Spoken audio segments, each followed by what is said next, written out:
Hello and welcome everyone. My name is Prince Kumar Gupta and you are watching Priyas Education. I hope आप सब अच्छे होंगे। आज हम शुरू करने जा रहे हैं फिजिकल स्ट्रक्चर ऑफ बिहार के बारे में। हम देखेंगे कि बिहार को भौतिक तरीके से किस नज़रिए में इसको बांटा गया है। इसको शुरुआत हमारे सामने सबसे पहले हम करेंगे। बिहार का एक ओवरऑल रफ हमने एक मैप बना रखा है। हम ये देखेंगे बिहार को ऑलमोस्ट मिडिल हाफ से जो डिवाइड करती है यह हमारी गंगा नदी है। मोस्ट ऑफ द टाइम ये क्वेश्चन पूछा जाता है वो कौन सी नदी है जो बिहार को दो भागों में बांटती है। तो गंगा नदी है जो बिहार को दो भागों में बांटती है। ये हमारी वेस्ट पश्चिम से पूरब ईस्ट की तरफ जाती है। ऊपर वाले रेंज में हमें नेपाल है हमारा। नीचे वाले रेंज में हमारे पास कौन सा स्टेट है? झारखंड। और ये वाला जो हिस्सा है ये बिहार और नेपाल का एक तरह से कह सकते हैं बॉर्डर है, जो कि हिमालयन रेंज जो है हमारे माउंटेन की ये इसी रेंज में आती है। हमारे हिमालयन जो रेंज है, हिमालय की पहाड़ी का जो रेंज है, ये इस रेंज में आता है। बिहार और नेपाल का जो बॉर्डर साझा करता है। तो बिहार के जो फिजिकल स्ट्रक्चर हैं उनको अगर हम डिवाइड करें तो तीन पार्ट में डिवाइड होते हैं। ये वाला जो रीजन है इन्हें हम हिमालयन माउंटेन रेंज कहते हैं। पहला point number 1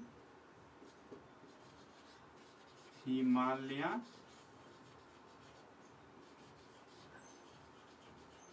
mountain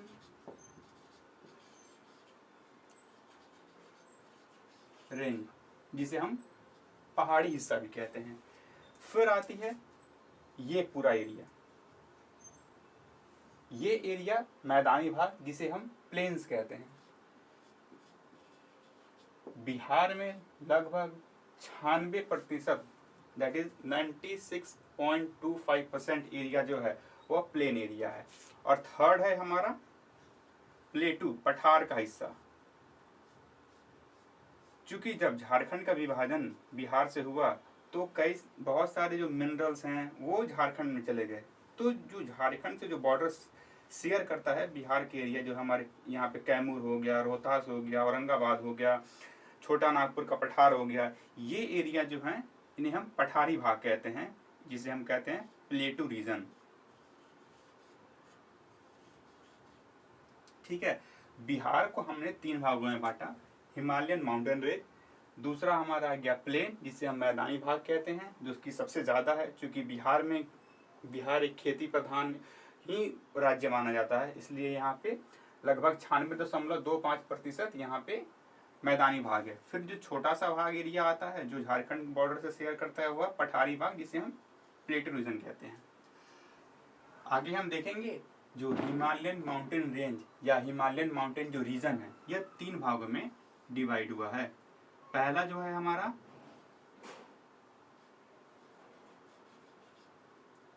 Ramnagar Doon,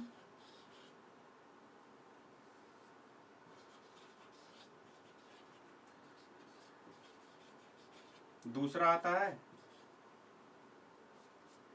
Someshwar range, Someshwar की पहाड़ी इसे हम कहते हैं। तीसरा आता है दून वैली, दून घाटी इसे हम बोलते हैं। ठीक है। हिमालयन माउंटेन जो रीजन है इसको तीन पार्ट में डिवाइड किया गया है, रामनगर दून, सोमेश्वर की पहाड़ी और दून घाटी। बट इन तीनों पार्ट को देखने से पहले जो सबसे इंपॉर्टेंट पॉइंट है जो हमें ध्यान देना है, जो ये रीजन है माउंटेन रीजन है, हिमालयन माउंटेन जो रीजन है जो नेपाल बॉर्डर से बिहार का जो सेपरेट करता है, यह जो एरिया शेयर हो रही है नेपाल और बिहार की, इसकी टोटल जो एरिया है ये है 932 किलोमीटर स्क्वायर। यह एक बहुत ही इम्पोर्टेंट पॉइंट है जो अक्सर एग्जाम्स में पूछा जाता है। तो जो बिहार और नेपाल का बॉर्डर है और जो हिमालयन रेंज को जो शेयर कर रही होती जो एरिया है वह है 932 किलोमीटर। अब हम आगे देखते हैं रामनगर दून के बारे में। रामनगर जो दून है वह एक तरह से देखा जाए तो इस रेंज में ही डिवाइडेड है सारी है। अब रामनगर दून की अगर हम जो इसकी टोटल अगर हम लेंथ की बात करते हैं तो यह 32 किलोमीटर लंबा है। और जो सबसे हाईएस्ट पीक है वो है, ये सबसे ज्यादा याद रखने वाली चीज है, संतपुर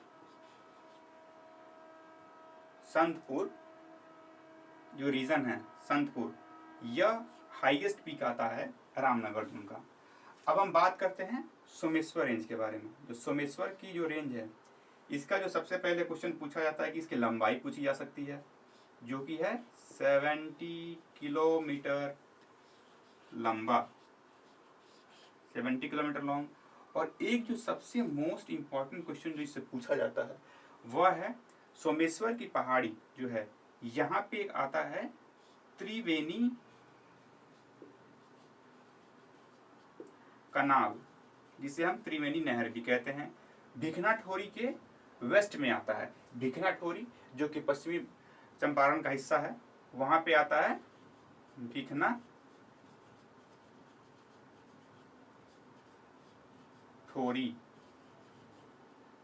यह सबसे ज्यादा पूछा हुआ क्वेश्चन है, ज्यादातर बीपीएससी और बिहार एसआई के पेपर में पूछे जाते हैं। सोमेश्वर रेंज की जो लंबाई है, लेंथ है, वो 70 किलोमीटर लंबा है। और त्रिवेणी कनाल, जिसे हम त्रिवेणी नहर भी बोलते हैं, यह भिखनाठोरी के पास का एरिया है, जो कि सोमेश्वर रेंज, सोमेश्वर की जो पहाड़ियां हैं, उनसे यह शेयर करता है। थर्ड हमारा आता है दून वैली। अगर हम दून वैली को इस तरह से देखा जाए तो दून वैली जो है, इसे हम एक और नाम से भी जानते हैं, यह है हरहा वैली, हरहा घाटी, इसे हम जानते हैं। इसकी जो लंबाई है वह 24 किलोमीटर लंबा है। एक और पॉइंट इसमें जानने की जरूरत होती है, रामनगर दून को हम दून इसलिए बोलते हैं क्योंकि हर छोटे छोटे एक इंटरवल के बाद छोटे छोटे रेंज के जो घाटियां होती हैं, माउंटेन्स होते हैं, वो रिपीट होते रहते हैं, इसलिए इस रीजन को रामनगर दून बोलते हैं। दून वैली बोलते हैं जो कि हमारा देहरादून का जैसे एरिया हो गया। इसका बोलने का कारण यह है क्योंकि यहाँ पे घाटी को काट करके वहाँ पे बसेरा बनाया गया है। वहाँ पे जो रहने की जो सुविधाएं दी गई हैं, वो घाटियों को एक काट करके ही बनाया गया है। अब हम सेकंड पॉइंट की बात करेंगे प्लेन्स के बारे में। जो मैदानी भाग है उसके बारे में हम आगे डिस्कस करने वाले हैं, ठीक है। अब एक तरह से देखा जाए तो जो गंगा रिवर है, गंगा नदी है, यह क्या करती है, बिहार को दो भाग में बांट रही है।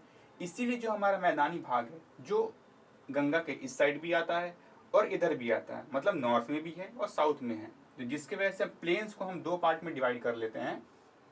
पहला आता है, जो पहला दो टाइप के जो प्लेन होते हैं बिहार में, पहला है हमारा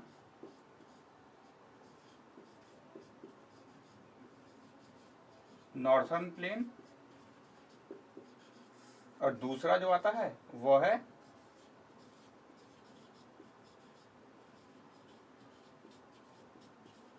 साउदर्न प्लेन।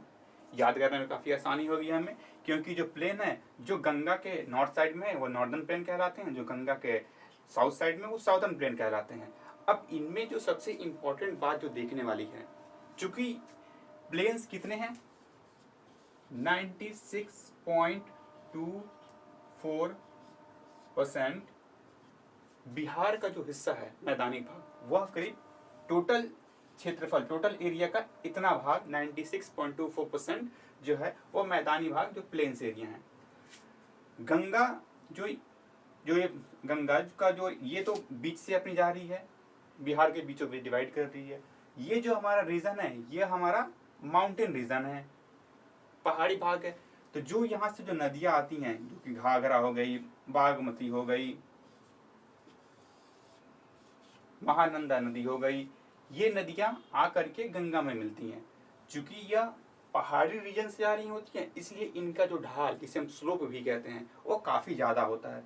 तो जाहिर सी बात है, कोई भी अगर पानी की जो धारा होती है, पानी की जो वेलोसिटी होती है, अगर वो ज्यादा ऊंचाई, ज्यादा स्लोप से आए तो उनमें तेजी बहुत ज्यादा होती है। इसलिए यहाँ पे जो होती हैं वह ये जो एरिया हो गई, ये यहाँ पे नवीन जलोढ़ मिट्टियां पाई जाती हैं। न्यू एलुवियल जो सॉइल जिसे हम बोलते हैं वह यहाँ पे पाई जाती हैं। और जो नदियाँ यहाँ से आ रही होती हैं हमारी पुनपुन हो गई, जो कि झारखंड बॉर्डर जो है यहाँ से इधर से ओरिजिनेट होकर के आ रही होती हैं, इनमें धार कम होती है क्योंकि ये पठारी भाग से आ रही होती हैं, तो इनकी स्लोप काफ़ी कम होती है। तो इन नदियों में जो इनकी गति होती है नदियों की वह काफ़ी कम होती है, जिसके कारण ये जो एरिया हैं ज़्यादा स्लोप होने की वजह से जो नॉर्दर्न एरिया है यहाँ पे हमारी नई मिट्टी आती हैं, नवीन जलोढ़ मिट्टी जिसे हम बोलते हैं। और जो साउथ से आती हैं कम वेलोसिटी कम स्पीड के होने की वजह से यहाँ पे जो होती हैं वो जो पुरानी जलोढ़ मिट्टी जिसे हम बोलते हैं वो टाइप की यहाँ पे मिट्टियाँ आती हैं। ये जो जलोढ़ मिट्टी हैं इनको दो भाग में डिवाइड किया गया है, बांगर और खादर। तो मोस्ट इम्पॉर्टेंट पार्ट ये भी एक देखने को मिलता है क्योंकि यहाँ पे वेलोसिटी ज़्यादा है, तो नॉर्दर्न जो पार्ट है हमारा नॉर्दर्न प्लेन जो है, मोस्ट इम्पॉर्टेंट पॉइंट जो है इसमें हम देखने वाली बात ये आ जाती है, मैं थोड़ा इसको मिटा देता हूँ ताकि लिखने में मुझे आसानी हो। नॉर्दर्न जो प्लेन एरिया है वह फ्लड प्रोन एरिया है, क्योंकि नदियों की धार वहां पे ज्यादा है इसलिए बाढ़ की संभावना यहाँ सबसे ज्यादा होती है। सादर्न जो एरिया है, साउदर्न एरिया, या सूखा ड्रॉट, यह सूखा से ज्यादा प्रभावित रहता है क्योंकि यहाँ पे सीजनली जो जब बारिश का जब सीजन होता है तभी नदियों का पानी यहाँ पे पहुँचता है, बाकी समय में जो ये एरिया ये सूखा के तौर पे जाना जाता है। तो जो सबसे जो बाढ़ जो सबसे प्रोन एक नदी होती है कोसी नदी, जिसे हम सौरो ऑफ द रिवर बोलते हैं, सौरो ऑफ बिहार भी बोलते हैं, यह नेपाल से ओरिजिनेट होकर ही यहाँ पे आती है। तो सबसे बाढ़ प्रोन एरिया अगर कोई पूछता है हमसे तो नॉर्दर्न जो कि हमारा उत्तरी भाग है, उत्तरी मैदानी भाग, और दक्षिणी भाग किस लिए मशहूर है, हमारा ड्रॉट एंड मीन सूखा के लिए मशहूर, यहाँ पे काफी ज्यादा मशहूर है। आगे हम बात करेंगे, थर्ड जो हमारा पॉइंट है वो है पठारी भाग। अब हम पठारी भाग को देखेंगे कि पठारी भाग किस तरह से बिहार को पठारी भाग डिवाइड कर रही होती है। थर्ड पॉइंट है हमारा प्लेटू।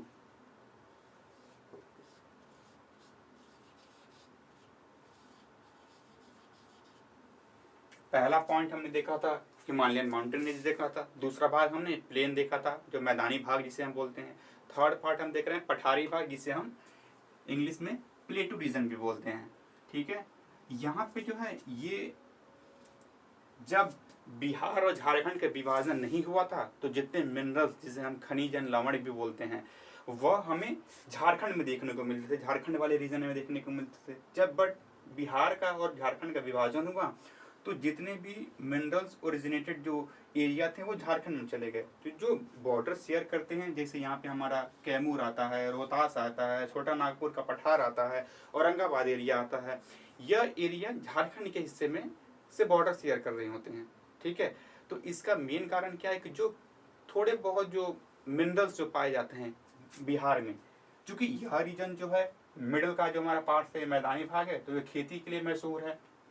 तो खेती से जितनी भी आमदनी हो रही है बिहार की, रेवेन्यूज कलेक्ट हो रहे हैं वो इसी भाग से हो रहे हैं। ये जो हमारा टॉप मोस्ट जो हमने स्टार्टिंग में बात किया था माउंटेन रीजन, यहाँ पे नदियों के स्रोत के लिए माना जाता है, तो ये भी एक एग्रीकल्चर प्रोन ही एरिया आ जाता है क्योंकि यहाँ पे नवीन जलोढ़ मिट्टियाँ आती हैं तो यहाँ पे खेती काफ़ी ज़्यादा होती है। बट ये जो भाग है बिहार में जो भी मिनरल्स एंड पाए जाते हैं वो इसी रीजन से पाए जाते हैं, प्लेटू रीजन से, जो कि झारखंड बॉर्डर से शेयर करते हैं। तो यहाँ पे जो सबसे कॉमन आता है हमारा रोहतास और कैमूर एरिया आता है। तो जो रोहतास है हमारा एरिया, रोहतास जिला, यह सबसे ज्यादा जो बोलते हैं ना फेमस है वो पाइराइट्स के लिए फेमस है। ये कई बार क्वेश्चन पूछा भी जाता है कि पाइराइट्स बिहार में कहाँ पाए जाते हैं। दूसरा हमारा लाइमस्टोन के लिए, जिसे हम चूना पत्थर भी बोलते हैं, इन सब चीजों के लिए यह काफी फेमस माना जाता है। तो इसको हम कंक्लूड करते हैं कि बिहार का जो टोटल पार्ट है या बिहार को 3 भागों में बांटा गया है। फर्स्ट जो हमारा एरिया हो गया माउंटेन रीजन हो गया, सेकंड जो एरिया हो गया हमारा मैदानी भाग एंड प्लेन हो गए जो 96.24% में हमारे बिहार के टोटल लैंड के हैं। थर्ड जो हमारा हो गया वो प्लेटू रीजन हो गया। माउंटेन भाग को फर्दर 3 में डिवाइड किया गया, जो है पहला हमारा रामनगर दून, फिर आता है हमारा सोमेश्वर की पहाड़ी, फिर 3 नंबर में आता है दून वैली।